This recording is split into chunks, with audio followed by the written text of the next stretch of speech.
Okay, hello everybody. Welcome to Korean Atlanta Mentorship. And I have a somewhat clickbaity YouTube thumbnail, even though it says not clickbait. Hint, hint, that's the hint that it's a clickbait thumbnail. But I wanted to just kind of go over this Bruce Lee quote. I fear not the man who has practiced 10,000 kicks once, but I fear the man who has practiced one kick 10,000 times. Now, I've received some comments where it's like, don't you do any other scenario besides the same one you do over and over again? And the answer is no, because what I'm doing is I'm practicing one kick 10,000 times. Now, here's the thing. Anybody who's joined our group, I always offer as a quote free service to review their numbers and do velocity banking with them. And I only need to do one session, one or two at the most. And I even offer a free follow-up session just because I'm a nice guy. But really, velocity banking at its core is simple. If you do the same scenario 10,000 times, you'll definitely get it and be able to apply it to yourself. And the only reason that you can is because you need someone to handhold you, right? But we're going to just go over the same scenario that I've gone over every single video because I plan to essentially do it maybe 10,000 times. I only have 176 videos on this channel, I think, or 175. But what if I did the same video 10,000 times? Then I'd be a master like Bruce Lee, right? All right, so let's get to it. So we're going to repeat what I've done in the past. And what's the first two things that we need to do when doing velocity banking? What's the first two things? First thing is we need a budget. And then second thing we need is the line of credit as operating account, right? That's really the only two things that we need. So now what we're going to do is we're going to go ahead and create that budget. So let's go ahead and do that. So should I just put this in a new sheet? Yeah, I'll go ahead and do that. So let's do that. And then our budget. So we have our income, we have our expenses, we have checking savings, and then we have cash flow, and then we have the average American, and we have the velocity banker. All right, same exact scenario that I do every single time because I'm listening to Bruce Lee, his quote secret method to do it 10,000 times. And that's how you get good too. So here's the thing. Sometimes some of you email me about, I want your spreadsheet. And it's like, dude, I do the exact same thing every single time, and I want you to create it. I'm not getting mad at you or anything. I'm just saying, if you want to get good at this, it's really simple.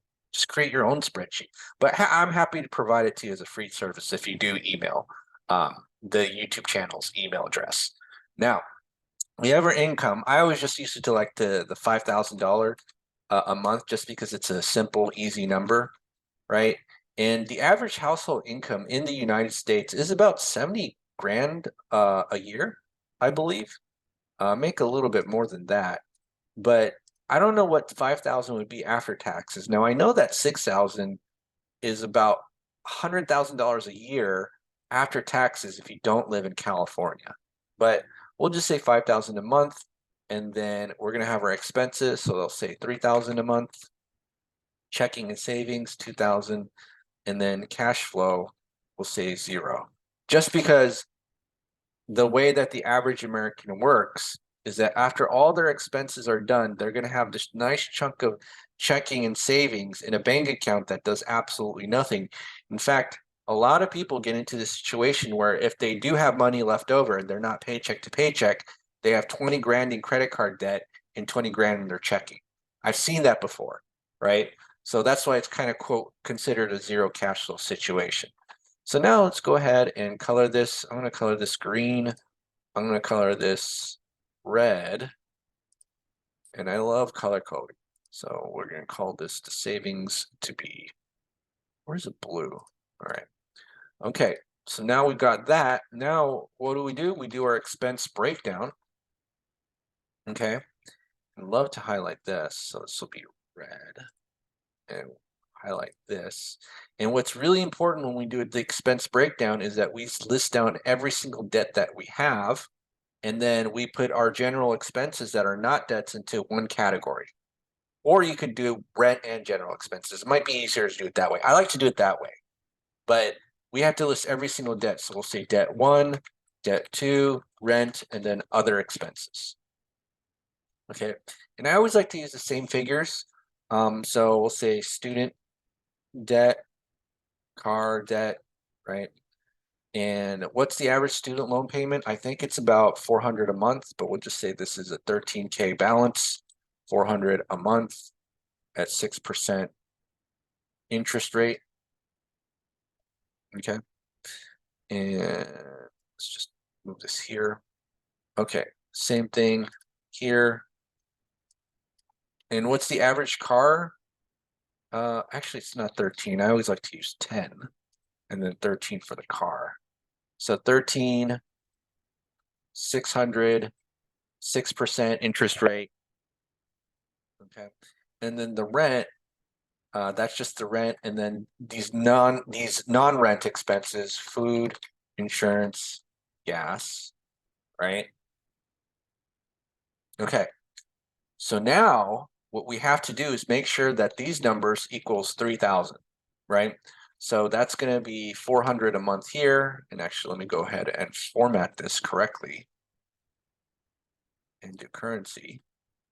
400, 600, we'll say $1,000 a month rent, although that might seem low nowadays.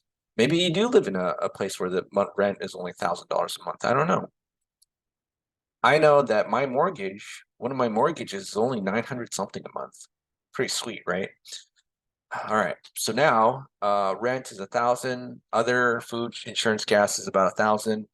And now we just have to make sure that this equals 3,000, which it does, or we could just sum it up with a mathematical Excel formula, spreadsheet formula. You just do equals sum and then do B8 colon B11.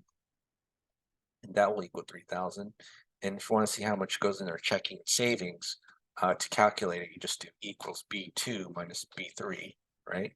Row 2 minus row 3, 2,000. Okay, so now what we're going to do is we need our line of credit, right?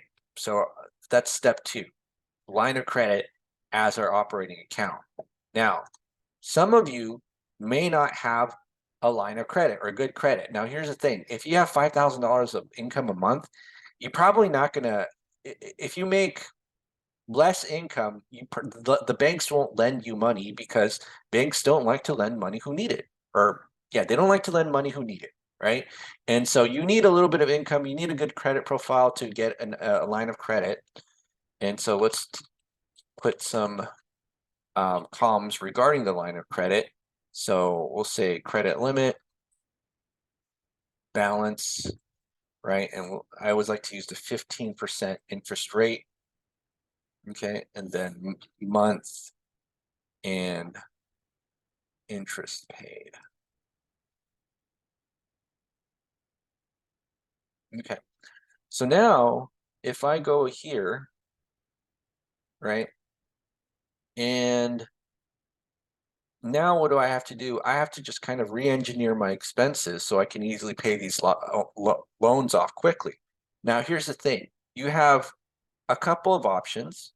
One of the first options you can do is just dump this checking and savings entirely into these debts, right? So I'm going to dump my $2,000 in here, and I can certainly do that, right?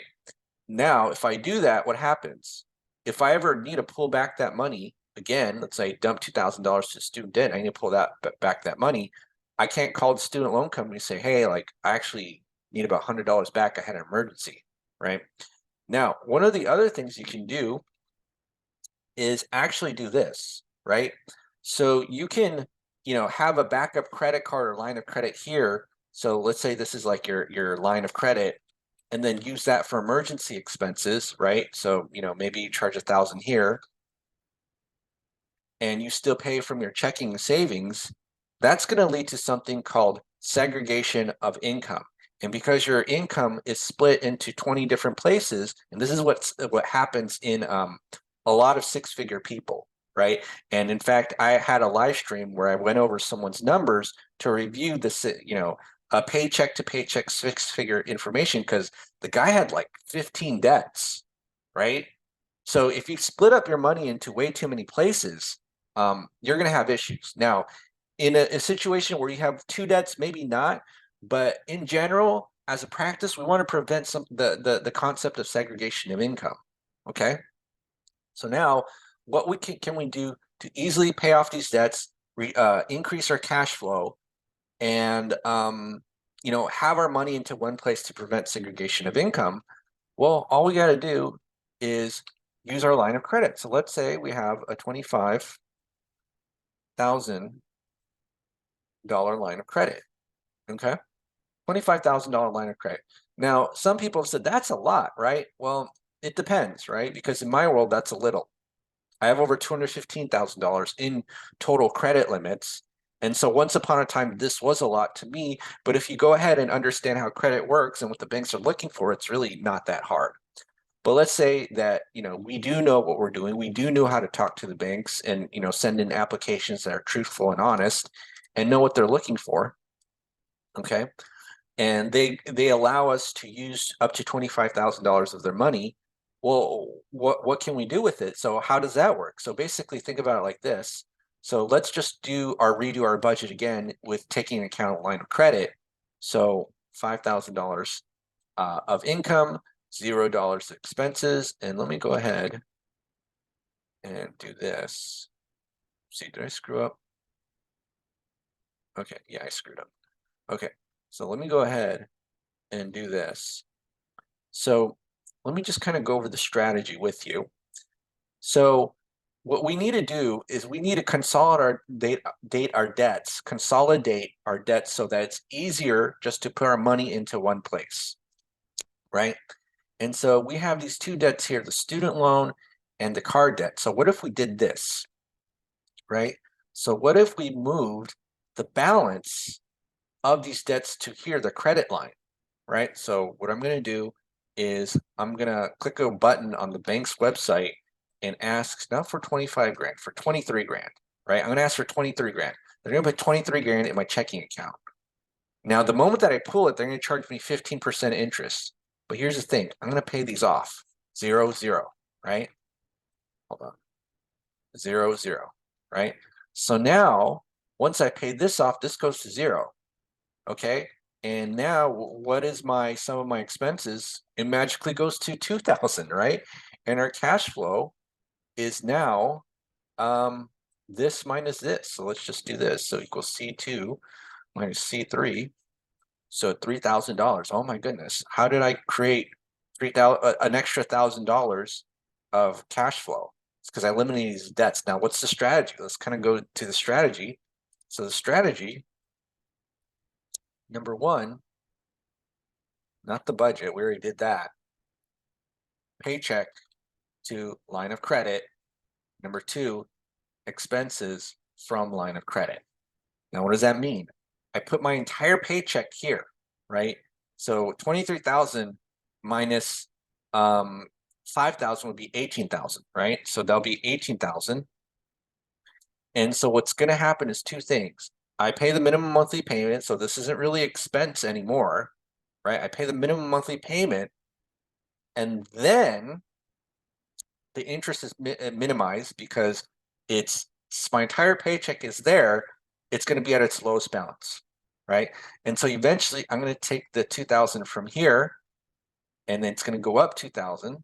So that's now going to be 20,000, right? So you notice that our balance is approximately going to go down by our cash flow, approximately, because we have interest that we have to take into account, right?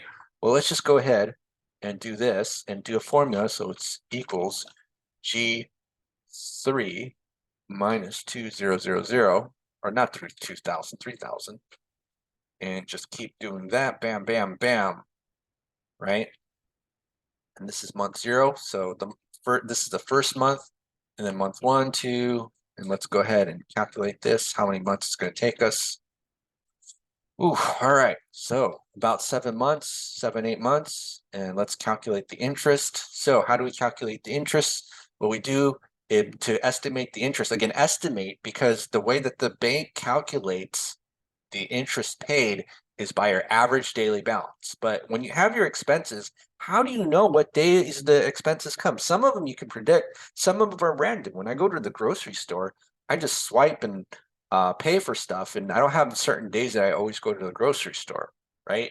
So you're not going to always have an average daily balance, but you can kind of overestimate it to a degree, slightly overestimate it by taking the previous month's balance, right? So that'll be G2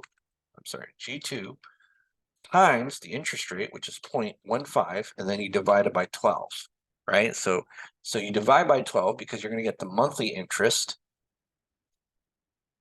and then you just copy and paste, right? So APR is, that's the quote interest rate that you get from the credit card. So if you might see high credit card interest rates like 20-30% and freak out, it's like, oh my goodness, I should barely use this, only in case of emergencies. But if you're putting your entire paycheck in, even in an amount for like $23,000, 20 grand, it's only about $200, so it's not that much, right? So let's go ahead and sum this up. Where's the sum button? I always get confused from LibreOffice because it's a little different from Excel, but I'll just do this. Equals, whoopsie, not this. Equals sum from H3 to H10. And then we see that it costs us about 8 months to pay it off, right? So I know that the interest is actually going to be added here, right? But just for simplification purposes, I'm just going to add it at the end. So if this is going to be about 3,000 here and our cash flow is 3,000, it's going to take us a little bit like barely at the 8-month mark to pay it off. But here's the thing. Again, this is overestimated too, right? Because we're taking the last month's balance and rather than this month's balance to pay off, to calculate the interest that we paid. So a little bit inaccuracy here. So there's going to be a little of overestimation, underestimation when we do this, but we're going to make it easier on ourselves so we understand the concept. Okay, so now it took us about 8 months to pay 23 grand in debt, right? 23 grand in 8 months. Who does that? Well, here's the thing. I've done that because I paid 50 grand in debt this year, right? 50 grand in credit card debt, a little bit more than 50 grand. And not only that, so I paid 50 grand and I have 2 mortgages. So I borrowed $100,000 in credit card and I have 2 mortgages and I was able to pay off 50 grand in debt. So I'm in a good position, I think, hopefully, unless the world explodes, which hopefully it doesn't. But yeah, so this is how you get good at velocity banking. Now, some of you might ask me for the spreadsheet, but my challenge to you is create your own. Just do the same scenario over and over again. This is why I can get on a phone call with anybody, look at their numbers, and just figure out what the game plan is in about 30 minutes to an hour, right? And they never need my help again. And I want you to get that good, right? Or if you want me to handhold you, then join our group. And you can join our group by clicking the Google form link below, and we'll get on a one-on-one Zoom call to see if you're a good fit for the group. So far we have 2 members as of now, and I'm totally okay with the 2 members because our 2 members are awesome. And we got YouTube channel members also. So if you're looking for a cheap, low-cost option to be part of our group, join the YouTube channel for only 99 cents, and you get cool emojis, and you have exclusive access to once-a-month Velocity Banking live stream. Okay, and I did the first live stream yesterday on Friday. All right, so this is Korean Atlanta Mentorship. Hope you have a great day, and hope you learn something. And I hope you learn to do the same situation, not just 5, 10 times, but 10,000 times. Like Bruce Lee. Look at that. Fear the man who has practiced 10,000, who is not. I fear not the man who has practiced 10,000 kicks once, but I fear the man who has practiced one kick 10,000 times. That's really deep. How many people do you know who try to do 20 things at once and multitask and suck at what they do? I know a lot of people like that. Just be good at 1 or 2 things and that's it. That's like Bruce Lee was a GOAT. All right. Have a great day, everybody, and we will speak next time.